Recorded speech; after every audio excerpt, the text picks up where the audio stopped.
देखिए, जो next topic है वो है आपका गोइस मेथड। इसमें क्या होता है कि आपका एक सिलेंड्रिकल ट्यूब लेते हैं, ठीक है? ये सिलेंड्रिकल ट्यूब है, इसके अंदर क्या कर दिया इसने, 50% इसका जो पार्ट है सिलेंड्रिकल ट्यूब का, उसके अंदर क्या है, सॉलिड फॉर्म में आपका सैंपल है, ठीक है? ध्यान रखना, ये जो गोइस मेथड है ये सिर्फ सॉलिड मटेरियल के लिए ही आप बोल सकते हैं एप्लीकेबल था, है ना? जब आप लिक्विड की बात करते हो या गैसेस की बात करते हो तो इसके रिजल्ट जो है वो बहुत अच्छे नहीं आए थे। तो ये आपका सॉलिड सैंपल हो गया। इस ट्यूब को किसके बीच में रख दिया, uniform magnetic field. Uniform magnetic field में क्या होता है कि आपके जो दोनों पोल हैं, नॉर्थ और साउथ, जो मैग्नेट्स हैं वो बहुत पास पास होंगे, ठीक है? तो यूनिफॉर्म आपका मैग्नेटिक फील्ड यहाँ पर जनरेट होगा। तो ये नॉर्थ पोल है, ये साउथ पोल है। 50% जो है ये जो आपकी ट्यूब है वो इनके बीच में होनी चाहिए, और जो अपर पार्ट है वो आपका विदाउट मैग्नेटिक फील्ड होना चाहिए, ताकि आप हम चेंज देख सके, क्या चेंजेस आते हैं। ओके, अब इस केस में क्या हुआ, इस ट्यूब को इसने यहाँ पर एक एनालिटिकल बैलेंस से इसने इसको बैलेंस कर दिया, इसके वेट को। यानी कि ये जो सैंपल, आप एक बार इस मैग्नेट को भूल जाइए, ये जो ट्यूब का सैंपल है इसके बराबर का वेट इसने इस तरफ लगा दिया। ये एनालिटिकल बैलेंस होता है, ठीक है? इसने इसको यहाँ से बैलेंस कर दिया ताकि ये चीज़ हिले नहीं, है ना? उसके बाद यहाँ से ये स्टैंड लगा दिया ताकि ये चीज़, इसको मैनेज करना ईजी हो जाए। ये एनालिटिकल बैलेंस है, यहाँ पर ये वेट है। ओके, अब देखिए, जब तक आपका मैग्नेटिक फील्ड नहीं है तब तक ये चीज़ें बिल्कुल बैलेंस हैं। ये आपका बिल्कुल यहाँ रहेगा और ये यहाँ पर सीधा रहेगा, ठीक है? किसी चीज़ में कोई चेंज नहीं आएगा।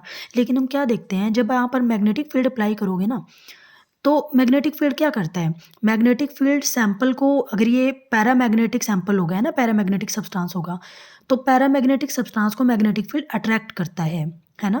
इट मीन्स इस सैंपल के बीच में से होके जाएगा ये मैग्नेटिक फील्ड। मैग्नेटिक फील्ड इसमें से पास करेगा, इसको अट्रैक्ट करेगा, क्योंकि, ठीक है?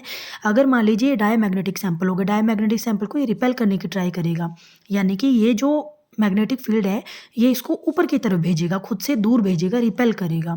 तो यहाँ से पता भी चल जाएगा, अगर तो ये सैंपल नीचे की तरफ आता है, इट मीन्स ये इसको अट्रैक्ट कर रहा है।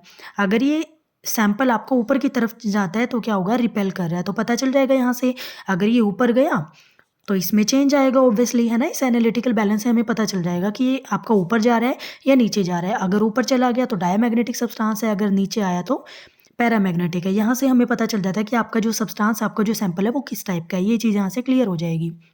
अब ऑब्वियसली मैग्नेटिक फील्ड है, या तो इस सैंपल को नीचे करेगा या तो ऊपर करेगा। इट मीन्स ये सैंपल कुछ ना कुछ फोर्स एक्सपीरियंस करेगा, इसके ऊपर कुछ ना कुछ फोर्स लगेगा। वो जो स्मॉल फोर्स है उसको हम बोलेंगे डीएफ। फोर्स तो लगेगा एफ, लेकिन हम डीएफ से एक इसने अपना रिजल्ट दिया, जो गोइस मेथड था, इसने एक्सपेरिमेंटल आपको एक इक्वेशन दी कि हाँ इस सैंपल के ऊपर इतना फोर्स लगेगा। ओके, इस चीज़ के लिए कोई प्रूफ नहीं है, ये आपको एज याद करनी पड़ेगी। तो डीएफ किसके इक्वल होगा, 1/2 K1 minus K2 DV DH square by DX square.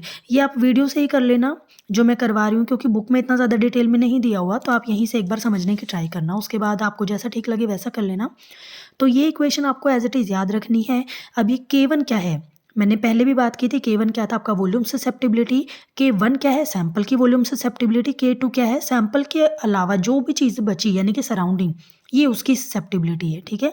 क्योंकि लास्ट में जो हमारी इक्वेशन आएगी वो इसके टर्म में आएगी, तो इसलिए हमें इसको कंसीडर करना पड़ रहा है, क्योंकि equation as it is given है। तो ये हुआ।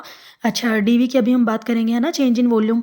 तो DH स्केयर आपका जो H है वो क्या है, मैक्सिमम मैग्नेटिक फील्ड। जितना मैक्सिमम मैग्नेटिक फील्ड आप इन दोनों मैग्नेट से दे सकते हो वो आपका मैक्सिमम मैग्नेटिक फील्ड H होगा।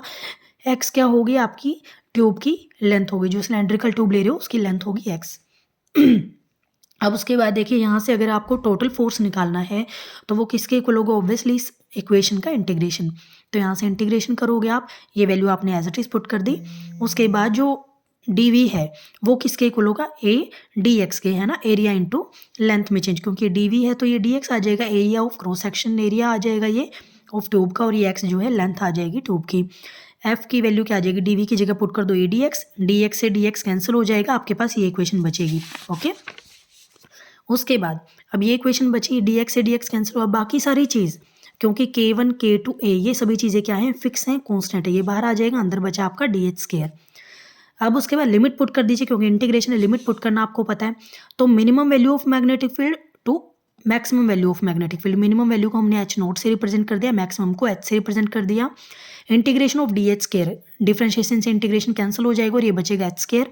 लिमिटेशन जो लिमिट है वो पुट करोगे H square minus H0 square. क्योंकि H naught minimum value of magnetic field क्या हो सकता है मिनिमम वैल्यू, ऑब्वियसली जब आप मैग्नेट्स को अप्लाई ही नहीं कर रहे हो, यानी कि जब आपका जो मैग्नेट वाला पार्ट है वो बंद है, ठीक है, आप मैग्नेटिक फील्ड अप्लाई नहीं कर रहे हो, यानी कि zero magnetic field, absence of magnetic field, तो वो जीरो आ जाएगा, तो यहाँ से रहेगा ए एच स्केयर, बाकी चीज़ें एज इट इज।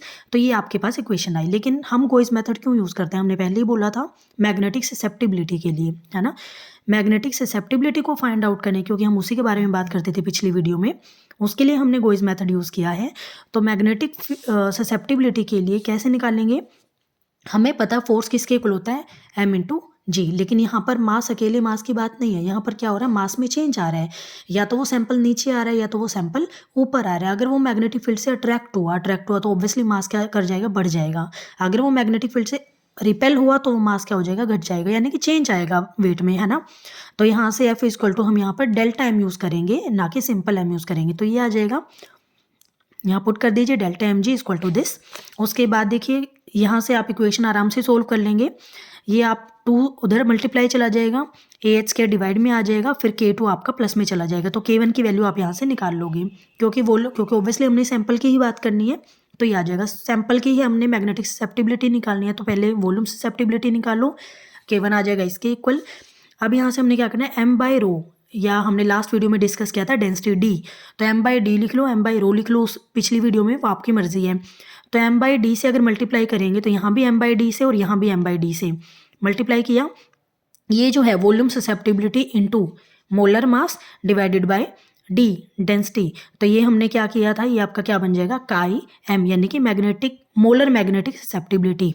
तो ये आ जाएगी काई एम। हमें इसी की वैल्यू चाहिए थी कि गोइस मेथड से हम क्या फाइंड आउट कर सकते हैं, मैग्नेटिक ससेप्टिबिलिटी को, मोलर मैग्नेटिक ससेप्टिबिलिटी को। तो ये आ जाएगी आपकी मोलर ससेप्टिबिलिटी, या तो मोलर मैग्नेटिक ससेप्टिबिलिटी। ठीक है, ये क्लियर हुआ। उसके बाद नेक्स्ट टॉपिक डिस्कस करेंगे।